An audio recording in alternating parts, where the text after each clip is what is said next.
आज हम पढ़ने वाले हैं मेटाप्लेशिया। तो मेटाप्लेशिया में सबसे पहले देखेंगे मेटाप्लेशिया होता क्या है, उसकी डेफिनेशन क्या है। उसके बाद पैथोजेनेसिस मतलब होता कैसे है और कितने टाइप का मेटाप्लेशिया होता है। तो मेटाप्लेशिया भी सेल एडेप्टेशन का एक पार्ट है। तो अगर आपने सेल एडेप्टेशन नहीं पढ़ा है तो इससे पहले वाली वीडियो देख लीजिए, तब आपको मेटाप्लेशिया समझ में आएगा। अब मेटाप्लेशिया जो है दो वर्ड से मिलकर बना है, एक मेटा और एक प्लेशिया। तो मेटा का मतलब चेंज या बदलाव और प्लेशिया मतलब नंबर। तो सेल में चेंज होने वाला है, मतलब सेल्स के नंबर में कुछ चेंज होने वाला है, तो वो है मेटाप्लेशिया। अब डेफिनेशन पढ़ें तो उससे पहले कुछ दो टर्म पढ़ लेते हैं, क्योंकि वो डेफिनेशन तभी समझ में आएगी। पहला है एपिथेलियल सेल्स। एपिथेलियल सेल्स क्या होते हैं? Epithelial cells are the cells that line the inside and outside of the body including skin, organ और ब्लड वेसल्स। एपिथेलियल सेल्स जो होते हैं वो बॉडी को बाहर से भी लाइनिंग करते हैं और अंदर से भी। जैसे कि मान लो हमारी स्किन है, तो स्किन किससे बनी है? एपिथेलियम से। तो ये पूरी जो स्किन है ये किससे लाइंड है? एपिथेलियम से लाइंड है। और मान लो कोई अंदर का स्ट्रक्चर, मान लो इधर हमने ट्रेकिया ले लिया, विंड पाइप, तो अंदर से किससे लाइन, जैसे इनसाइड टू आउटसाइड जाएंगे तो सबसे अंदर से, तो सबसे अंदर से कौन से सेल स्टार्ट हो रहा है? Epithelial cells. तो सबसे अंदर जो सेल है वो भी एपिथेलियल और सबसे बाहर जो है वो भी एपिथेलियल है। तो एपिथेलियल सेल्स आपको समझ में आ गए होंगे। अब है मेसेनकाइमल सेल्स। तो mesenchymal cells refers to the cells that originate from the mesoderm germ layer during embryonic development. जब एम्ब्रियो का डेवलपमेंट होता है तो स्टेम सेल्स जो होते हैं, जिससे पूरी एम्ब्रियो का फॉर्मेशन होता है, पूरी ह्यूमन बॉडी बन जाती है, तो वो तीन जर्म लेयर में कन्वर्ट होती है, एक्टोडर्म, मेसोडर्म और एंडोडर्म। और हर एक जर्म लेयर अलग अलग स्ट्रक्चर का फॉर्मेशन कराती है।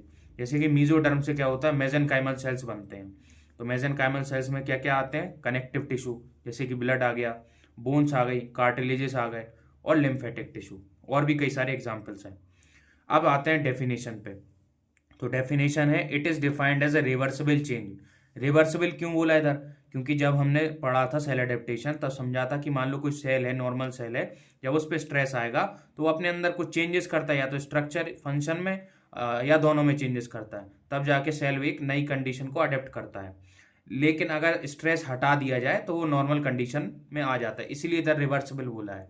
It is defined as a reversible change of one type of mature differentiated epithelial or mesenchymal cell to another type of mature epithelial or mesenchymal cells, usually in response to abnormal stimulus और stress।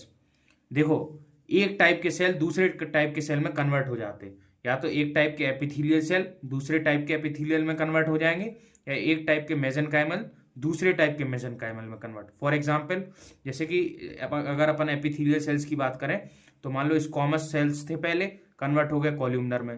पहले columnar थे, convert हो गए squamous में। अगर mesenchymal की बात करें तो मान लो कोई कार्टिलेज था, वो बोन में कन्वर्ट हो गया, कोई बोन थी वो कार्टिलेज में कन्वर्ट हो गया। तो ये मेसेनकाइमल सेल्स के, तो ये डेफिनेशन है मेटाप्लेशिया की। अब मेटाप्लेशिया होता कैसे है? Molecular pathogenesis. Metaplasia does not result from a change in the phenotype of an already differentiated cell type. मतलब जो पहले से प्रेजेंट सेल है वो कन्वर्ट नहीं होगा। मान लो जैसे कि मान लो स्क्वामस सेल कन्वर्ट हुआ कॉल्यूमनर में, तो स्क्वामस सेल जो है वो जो दिख रहा है स्क्वामस सेल, वो कन्वर्ट नहीं होता है आपका कॉल्यूमनर में, बल्कि कुछ और ही होता है। होता क्या है? It is the result of a reprogramming of stem cells that are known to exist in normal tissue. जो स्टेम सेल पहले कॉलमनर बना रहे थे, वही स्टेम सेल्स का हमने क्या हो गया? रीप्रोग्रामिंग हो गई स्ट्रेस की वजह से। तो उसने क्या करा, पहले क्या बना रहे थे, मान लो कॉल्यूमनर बना रहे थे, अब वो क्या करेगी? स्क्वामस सेल्स बनाने लगेगी। तो कॉल्यूमनर को उसने रिप्लेस कर दिया, बदल, मतलब पहले कुछ और बन रहा था, अब बनेगा कुछ और। तो पहले बन रहा था कॉल्यूमनर, अब बन रहा है आपका स्क्वामस सेल्स। तो ये पैथोजेनेसिस मतलब ऐसे होता है। अब कितने टाइप का मेटाप्लेशिया होता है? तो मेटाप्लेशिया होता है दो टाइप का, एक होता है एपिथेलियल और एक होता है मेसेनकाइमल। एपिथेलियल भी दो टाइप का होता है, स्क्वामस मेटाप्लेशिया और कॉल्यूमनर मेटाप्लेशिया। मेसेनकाइमल दो टाइप का होता है, ओसियस और कार्टिलेजिनस। अब देखने को सबसे ज्यादा एपिथेलियल मेटाप्लेशिया देखने को मिलता है। ये जो मेसेनकाइमल है रेयर केसेस में मिलता है। ओसियस मतलब कोई चीज मतलब बोनी स्ट्रक्चर में कन्वर्ट हो रही।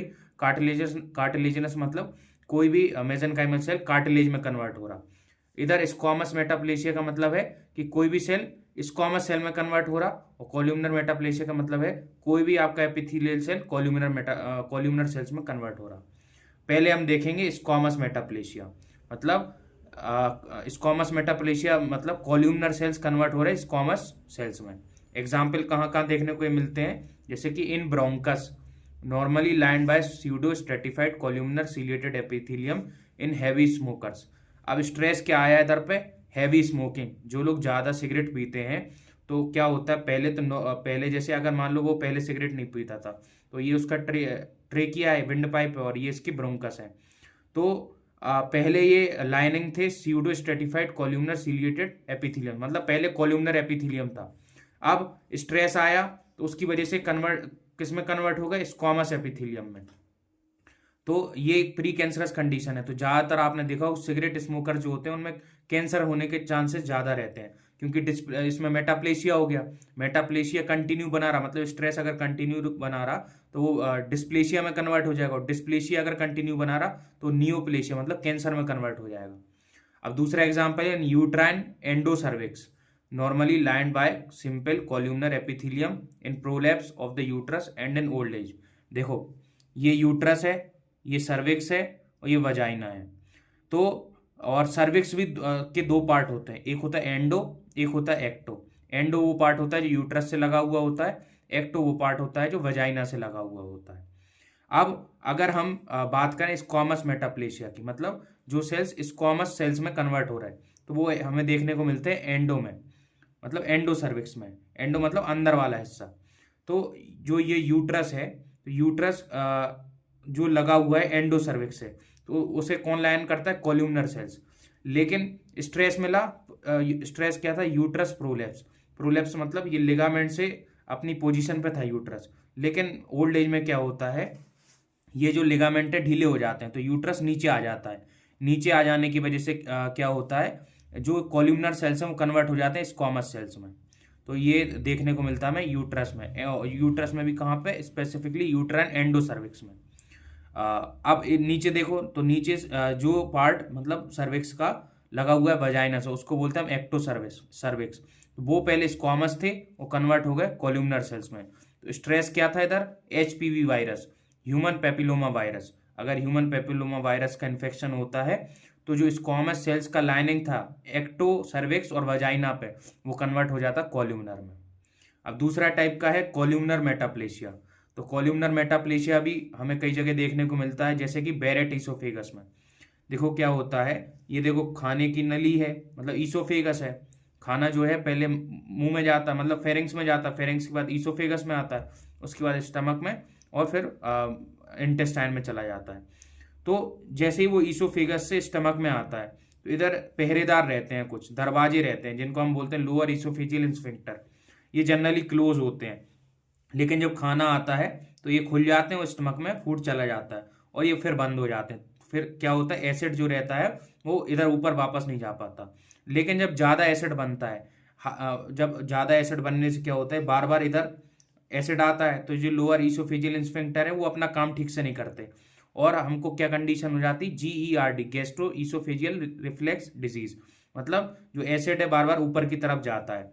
तो जो ईसोफेगस जो लाइंड था स्क्वामस एपिथेलियम से, नॉर्मल स्क्वामस एपिथेलियम से, वो कन्वर्ट हो जाता है कॉल्यूमनर एपिथेलियम में, और एक प्री कैंसरस कंडीशन होती है। तो देखने को कहाँ मिलती है, बैरेट ईसोफेगस कंडीशन में।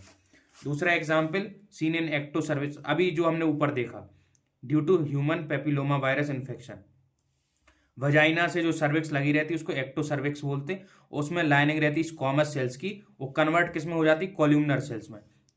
देखो नाम है कॉल्यूमनर मेटाप्लेशिया, मतलब कॉल्यूमनर में कन्वर्ट होगा।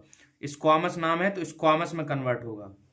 अब जैसे कि इसमें ज्यादा एग्जाम्पल देखने को नहीं मिलते ओसियस और कार्टिलेजिनस में, लेकिन एक एग्जाम्पल हम आपको ओसियस मेटाप्लेशिया का बता दे रहे हैं। जैसे आदमी की एज बढ़ती है, ओल्ड एज आती है, तो जो आर्टरीज की बॉल्स होती हैं उनमें कैल्शियम का डिपोजिशन होने लगता है। उस कंडीशन को बोलते हैं मोंकबर्ग मीडियल कैल्सिफिक स्क्लीरोसिस, या फिर मोंकबर्ग आर्टेरियोस्क्लीरोसिस। ये एक नॉन इन्फ्लेमेटरी फॉर्म ऑफ आर्टेरियोस्क्लीरोसिस होता है। इसमें क्या होता है, जो आर्टरी की मिडिल लेयर होती है उसमें कैल्शियम का डिपोजिशन होने लगता है। तो आज हमने मेटाप्लेशिया पढ़ लिया। अब हम अगली वीडियो में पढ़ेंगे डिस्प्लेशिया। Thank you.